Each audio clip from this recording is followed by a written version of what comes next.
So today I have this book. It's called Glass Slipper, Gold Sandal, a Worldwide Cinderella.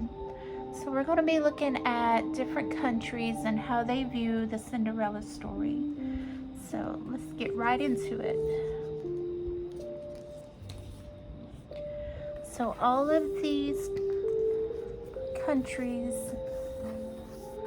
are going to be interpreting their version of Cinderella.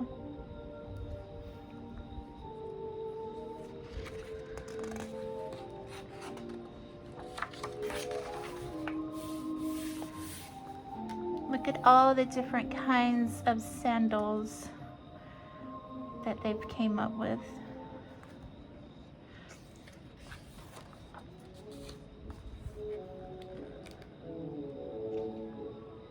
It's very pretty.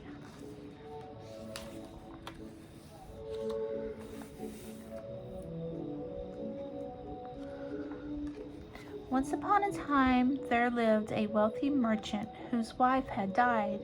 They had one daughter, gentle-eyed and good-hearted. Down the road lived a widow with two daughters. The woman gave the girls treats when she passed. Pan dulce to eat, sugar cane to chew. The girl knew that her father was lonely. "You should marry the widow," she told him. "She's nice to me." The father had his doubts, but the girl kept asking, how long can a father say no to his daughter? And so he and the widow were married. It's beautiful. But no sooner had the stepmother moved in than she began to order the girl about. All day long she set her weeding the rice fields and cooking and carrying. The woman gave the girl's room to her own lazy daughters. At night the girl had nowhere else to sleep but curl for warmth among the ashes on the hearth. Her stepmother allowed her only a few scraps of food. Her stomach howled. Then the girl recalled how she'd begged her father to marry. "I picked up the scorpion with my own hand," she told herself.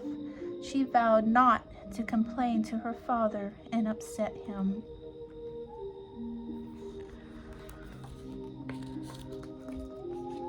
But when the girl was out tending the cattle, the beast heard her crying for hunger. "Don't weep," said one of the cows, and the animal poured honey for her from its horn. And a fairy gave her figs and apricots, and Godfather Snake gave her rice. Once she was eating well and proper, the girl bloomed into a right rare beauty. The stepmother couldn't fathom it, and meanwhile her own sour-faced daughters would curdle the milk if they looked at it twice. So they were all jealous of her. One day, it was announced far and wide that the great king was in search of a queen. All the unmarried women dressed in their finest robes and set off for the palace. To make sure the girl couldn't go, the stepmother threw an apron of lentils into the ash and ordered her to pick them all out. "And scour all the kitchen pots too," she hollered. As soon as the stepmother left with her daughters, the girl burst into tears. Outside, the sparrows heard her. In they flew and pecked the lentils from the ashes. Then a witch woman came in and spoke a spell, and up jumped the pots and scoured themselves. The girl was free to go, but she had nothing to wear except rags. Then she looked in her mother's sewing basket.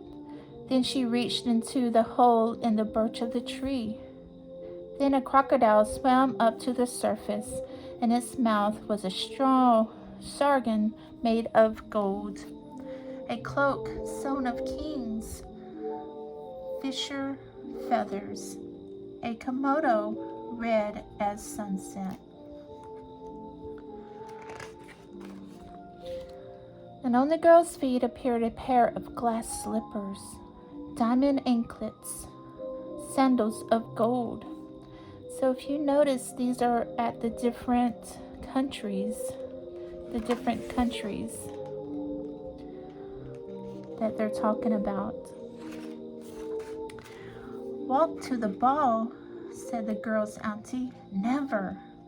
She picked a big round breadfruit from a tree and tapped it 3 times with her wand. Quickly as the blink of an firefly, that breadfruit changed itself into a coach. So this is the West Indies. Poland. When she made her entrance, so great was her beauty that the magician stopped playing. No one, not even her stepmother, knew who the beautiful stranger was. Indonesia. All night the girl danced with the headman's son until the first rooster crowed. Then she remembered she had to leave at once. Ireland. She leapt onto her mare's golden saddle. "Who are you?" called the prince. The girl had no time for words and charged down the lane. The prince sprinted beside her, got a hand on her shoe, and the dainty thing pulled off in his fingers as she galloped away. China. The king declared he would marry the golden shoe's owner. He ordered the women of the court to try it on, but none could squeeze inside it, and so he went searching for its owner, and up and down the mountain he went, and across the deserts, until he came to the stepmother's house. When she saw him approach, she grabbed her stepdaughter, wrapped her in a mat, and hid her. So she hid away Cinderella. France. "I'm certain the shoe will fit one of my fine favored daughters," girls, said the woman, grunting and sweating. Her older daughter tried to wrestle the shoe on, but couldn't. Neither could the younger one. Their feet just will not fit the dainty shoe. Korea, Iraq. Just then a rooster began to crow. They put the ugly one on show and hid the beauty down below. The girl was brought forward. "Don't waste your time with that one," said the stepmother. But the magistrate looked into the girl's eyes, took the straw sandal in his hand, and slipped it onto her foot with ease. So the crow told on them. This is Ireland, Korea, Iraq, India, Zimbabwe, Mexico. She and the great king were married at the palace, where the guests feasted on mangoes and melons, rice-seasoned almonds, beef stew, and lamb stew, Ananias, cookies, and custards. Such a wedding it was, and such an adoring couple, and such a wondrous turn of events. It's all so beautiful.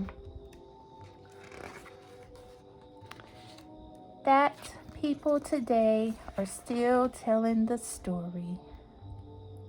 So that's the end.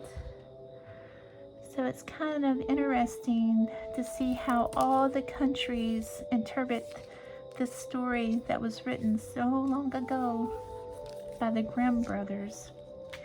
Even the Grimm brothers' tale is totally different than the Disney tale that they have come up with. Okay guys, I hope you enjoyed this story, and I'll see you on the next video. Until then, keep your crown straight, and remember, you're a princess or you're a prince. And have a good day. Bye.